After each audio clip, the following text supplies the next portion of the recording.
23 जुलाई 2008 शनि सिग्नापुर मंदिर। कल रात शिरडी से मनमाड पहुंचने में मैं 11:30 बज चुके थे। खाना खाने और उसके बाद डायरी लिखते लिखते 12:30 हो गए। उसके बाद ही सो पाया, इसलिए नींद पूरी नहीं हो पाई। प्रातः 4:30 बजे आँख खुल गई। गाड़ी अभी औरंगाबाद पहुंची थी। यही हमारा आज का पड़ाव था। नित्य क्रिया से निवृत्त हुआ ही था कि कंपनी वालों ने बाहर पानी के पाइप लगवा दिए थे। 2 दिन के कपड़े धोने के बाद स्नान कर लिया।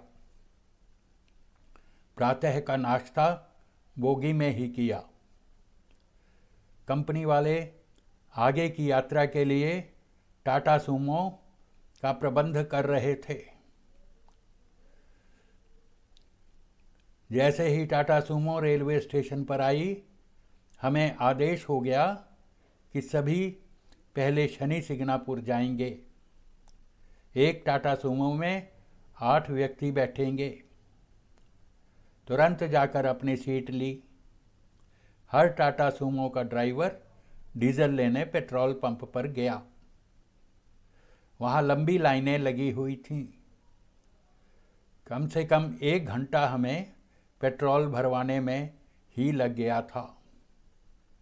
कांग्रेस के राज में पेट्रोल, डीजल और गैस की अक्सर किल्लत हो जाती है। किल्लत के साथ ही महंगाई बढ़ना स्वाभाविक ही है।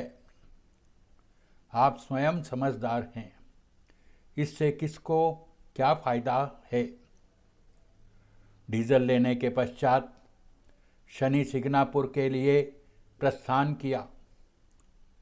वहाँ जाकर पता चला कि कोई भी व्यक्ति जो मंदिर में तेल चढ़ाने जाएगा, उसे केवल भगवे रंग के एक अधोवस्त्र में ही जाना होगा। यहाँ नहाने की पूर्व योजना करके हम नहीं आए थे। साथ में कोई अन्य अधोवस्त्र भी नहीं लेकर आए थे। इसलिए मैंने मंदिर में ना जाने का निर्णय लिया। मेहरचंद जी जाने के इच्छुक थे। उन्होंने किराए पर वस्त्र लिया, स्नान कर तेल की शीशी खरीदी और मंदिर चले गए। मैं बाहर से ही शनि महाराज का ध्यान करता रहा। थोड़ी देर में मेहरचंद जी शनि महाराज के दर्शन करके बाहर आए। जो अन्य यात्री मंदिर दर्शन करने के लिए गए थे, वह भी धीरे धीरे आ गए। सभी अपनी अपनी गाड़ियों में बैठे और अपने अगले पड़ाव कृष्णेश्वर महादेव की ओर अग्रसर हुए। शनि सिग्नापुर भारत के महाराष्ट्र राज्य के अहमदनगर जिले में स्थित एक गांव है, जो शनिदेव के मंदिर के लिए प्रसिद्ध है। शनि भगवान की स्वयंभू मूर्ति काले रंग की है। 5 फुट 9 इंच ऊंची व 1 फुट 6 इंच चौड़ी यह मूर्ति संगमरमर के एक चबूतरे पर धूप में ही विराजमान है। यहाँ शनिदेव अष्ट प्रहर धूप हो, आंधी हो, तूफान हो या जाड़ा हो, सभी ऋतुओं में बिना छत्र धारण किए खड़े हैं। राजनेता व प्रभावशाली वर्गों के लोग यहाँ नियमित रूप से आते हैं एवं साधारण भक्त भी हजारों की संख्या में देव दर्शनार्थ प्रतिदिन आते हैं। लगभग 3000 जनसंख्या के शनि सिग्नापुर गांव में किसी भी घर में दरवाजा नहीं है। कहीं भी कुंडी तथा कड़ी लगाकर ताला नहीं लगाया जाता। इतना ही नहीं, घर के लोग अलमारी, सूटकेस आदि भी नहीं रखते। ऐसा शनि भगवान की आज्ञा से किया जाता है।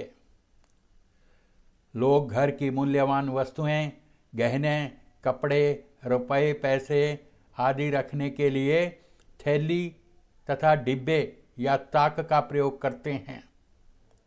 केवल पशुओं से रक्षा हो इसलिए बांस का ढकना दरवाजे पर लगाया जाता है। गांव छोटा है पर लोग समृद्ध हैं, इसलिए अनेक लोगों के घर आधुनिक तकनीक से ईंट, पत्थर तथा सीमेंट का इस्तेमाल करके बनाए गए हैं। फिर भी दरवाजों में किवाड़ नहीं हैं। यहाँ 2 मंजिला मकान भी नहीं है। कहते हैं यहाँ पर कभी चोरी नहीं हुई। यहाँ आने वाले भक्त अपने वाहनों में भी ताला नहीं लगाते। कितना भी बड़ा मेला क्यों न हो, कभी किसी वाहन की चोरी नहीं हुई। प्रत्येक शनिवार को महाराष्ट्र के कोने कोने से दर्शनाभिलाषी यहाँ आते हैं तथा शनि भगवान की पूजा, अभिषेक आदि करते हैं। प्रतिदिन प्रातः 4 बजे एवं सायंकाल 5 बजे यहाँ आरती होती है।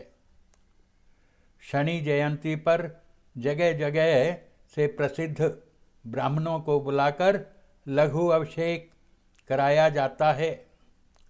यह कार्यक्रम प्रातः 7 से सायं 6 बजे तक चलता है। हिंदू धर्म में प्रसिद्ध है कि कोबरा का काटा और शनि का मारा पानी नहीं मांगता। शनि की जब शुभ दृष्टि होती है तो रंक भी राजा बन जाता है। देवता, असुर, मनुष्य, सिद्ध, विद्याधर और नाग सब इसकी अशुभ दृष्टि पड़ने पर समूल नष्ट हो जाते हैं। परंतु यह स्मरण रखना चाहिए कि यह ग्रह मूलतः आध्यात्मिक ग्रह है। महर्षि पराशर ने कहा कि शनि जिस अवस्था में होगा उसके अनुरूप फल प्रदान करेगा। जैसे प्रचंड अग्नि सोने को तपाकर कुंदन बना देती है, वैसे ही शनि भी विभिन्न परिस्थितियों के ताप में तपाकर मनुष्य को उन्नति पथ पर बढ़ने की सामर्थ्य एवं लक्ष्य प्राप्ति के साधन उपलब्ध करवाता है। नवग्रहों में शनि को सर्वश्रेष्ठ इसलिए कहा जाता है, इस ग्रह की गति बहुत धीमी है। यह एक राशि पर सबसे ज़्यादा समय तक विराजमान रहता है। सूर्य की परिक्रमा करने में 30 वर्ष लेता है। श्री शनिदेव अत्यंत जाज्वल्यमान और जागृत देवता हैं। आजकल शनिदेव को मनाने के लिए प्रत्येक वर्ग के लोग इनके दरबार में नियमित हाजिरी देते हैं। जैसा कि मैंने पहले कहा है, शनि सिंगनापुर मंदिर के दर्शन कर हम घृष्णेश्वर महादेव के दर्शन के लिए चल दिए। लगभग 100 किलोमीटर का यह सफ़र काफ़ी रोचक था। हमारे यात्री 25 टाटा सूमो में बैठे थे। इन सब का एक ही लक्ष्य था, घृष्णेश्वर महादेव। एक दूसरे के साथ रेस कंपटीशन कर यह गाड़ियां चल रही थीं। हाईवे लगभग खाली था, इसलिए ओवर स्पीड कोई समस्या नहीं थी। फिर भी सरकार के जो नियम बनाए हुए हैं उनको तोड़ना कोई बुद्धिमता नहीं है।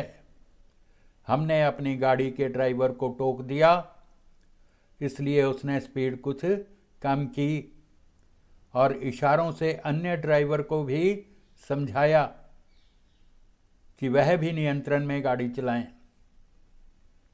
देखते देखते गाड़ियों की स्पीड कुछ कम हुई। एक दूसरे के कंपटीशन में हमें यह पता नहीं चला कि कैसे हम 100 किलोमीटर का सफ़र पूरा कर गए। हमारी गाड़ी घृष्णेश्वर महादेव के मंदिर पहुंच चुकी थी। हम लोग गाड़ी से उतरे और मंदिर प्रांगण में चले गए। सभी लोग केवल एक पैंट या पायजामा या धोती में लाइन में लगे खड़े थे। कारण पूछने पर हमें पता चला कि ये यहाँ केवल अधोवस्त्र पहनकर ही मंदिर में जाना होता है। इसलिए हमने भी अपने कमीज उतार लिए। घृष्णेश्वर महादेव के मंदिर का अपना ही महत्व है। 10वें दिन भाग 1 समाप्त।